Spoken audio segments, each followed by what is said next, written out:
नमस्कार, मैं हूं ब्रजेंद्र मिश्रा। आप देख रहे हैं news trap online.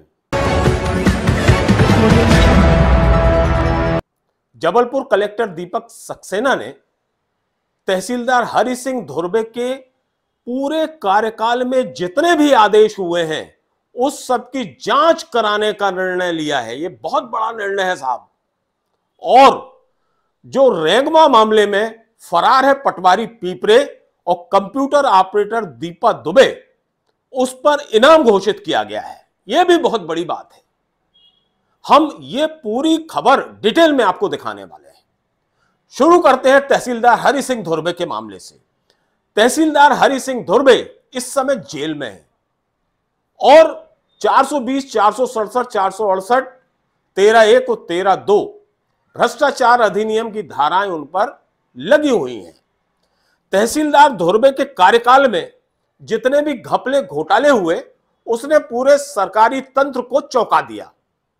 Collector Jabalpur दीपक सक्सेना ने इस मामले को बहुत गंभीरता से लिया और उन्होंने यह तय किया कि तहसीलदार हरि सिंह धुर्वे के साथ मिलकर आरआई पटवारी, कंप्यूटर ऑपरेटर और बाबू ने मिलकर बहुत बड़ा खेल किया है।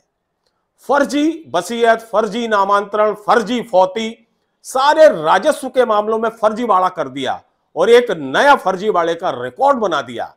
ऐसे में कलेक्टर ने यह तय किया है कि हम पूरे इनके कार्यकाल में जितने भी आदेश हुए हैं उन सब की जांच करेंगे। सुनिए कलेक्टर जबलपुर को क्या कह रहे हैं। आधारताल तहसील का एक मामला है ग्राम हिनोतिया का, जिसमें वसीयतकर्ता का नाम नहीं है और वसीयत के आधार में फर्जी नामांतरण का केस सामने उजागर हुआ है। सर, उसमें खसरा नंबर भी नहीं है, गांव का नाम नहीं है, वो प्रॉपर्टी कहाँ की है यही कागजों से स्पष्ट नहीं है।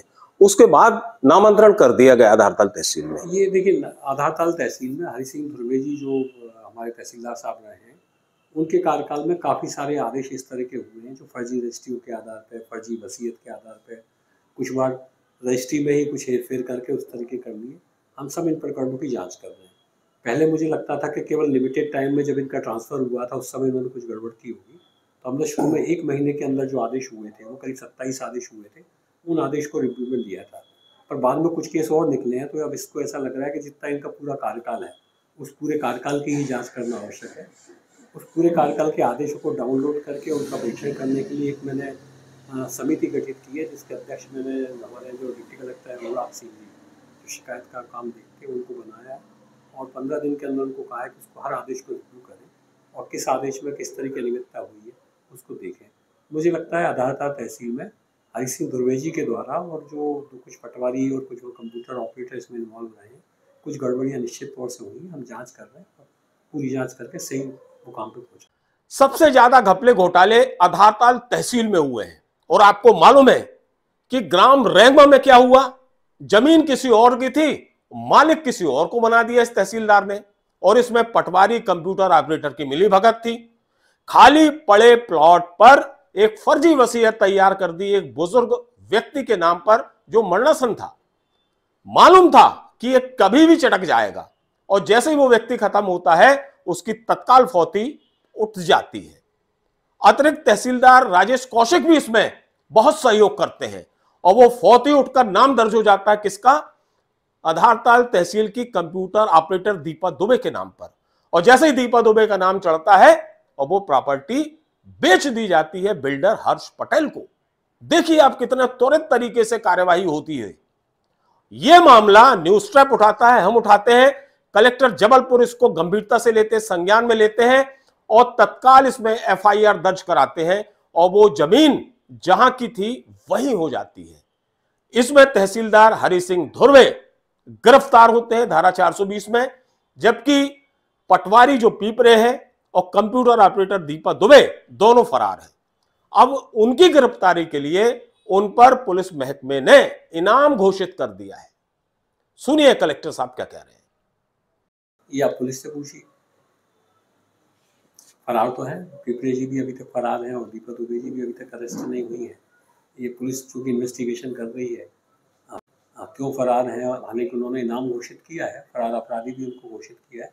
मुझे लगता है पुलिस अपनी स्तर से कार्रवाई कर रही है, शीघ्र गिरफ्तारी होनी चाहिए। कुल मिलाकर यह कहा जाए कि जबलपुर कलेक्टर दीपक सक्सेना ने पूरे जबलपुर को सुधार दिया तो शायद अतिशयोक्ति नहीं होगी। तहसीलों में जो जंगल राज था उसको लगातार खत्म किया जा रहा है। घूसखोरी बेईमानी का जो खेल था उस पर कड़ा एक्शन ले रहे हैं कलेक्टर। जैसे ही इनके संज्ञान में मामला आता है फौरन कार्रवाई होती है। और आपने तो देखा है कि स्कूल माफिया का किस तरह से कलेक्टर जबलपुर ने खात्मा किया। मटर मंडी औरिया में शिफ्ट हो गई, कोई चूं चपाट नहीं हुई। बड़ी बड़ी राजनीति की, बड़े बड़ी नेतागिरी की बात हो रही थी, लेकिन पनागर विधायक इंदु तिवारी के विशेष सहयोग से और प्रयास से कलेक्टर जबलपुर दीपक सक्सेना ने मटर की मंडी औरिया में शिफ्ट कर दी। और देखिए साहब, जैसे ही मंडी शिफ्ट हुई वहां का ट्रैफिक, यानी कृषि उपज मंडी के सामने का जो ट्रैफिक था जिसमें एम्बुलेंस घंटों फंसी रहती थी, उससे शहर को निजात मिल गई। लोग खुश हैं, बहुत खुश हैं। इसी तरह कलेक्टर ने धान गेहूं की खरीदी में जो जबरदस्त धांधली, बेईमानी, रिश्वतखोरी, घूसखोरी ये मची हुई थी, इसको एक तरह से खत्म कर दिया।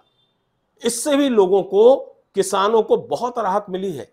अब घटिया धान और गेहूं नहीं खरीदा जा रहा। वेयर हाउस वाले जिस तरह से धांधली करते थे उसको भी कलेक्टर जबलपुर ने पूरी तरह से खत्म कर दिया। अब चूंकि दीपक सक्सेना खुद एमडी रह चुके हैं इस विभाग के, तो वो तो बारीकी से हर बात को जानते हैं, हर चीज को जानते हैं। यही वजह है कि चाहे वो वेयर हाउस वाले हों और चाहे ये घपलेबाजों की गैंग हो, कलेक्टर को घुमा नहीं पा रहे, उनकी दाल नहीं गल पा रही है, इसलिए वो परेशान है।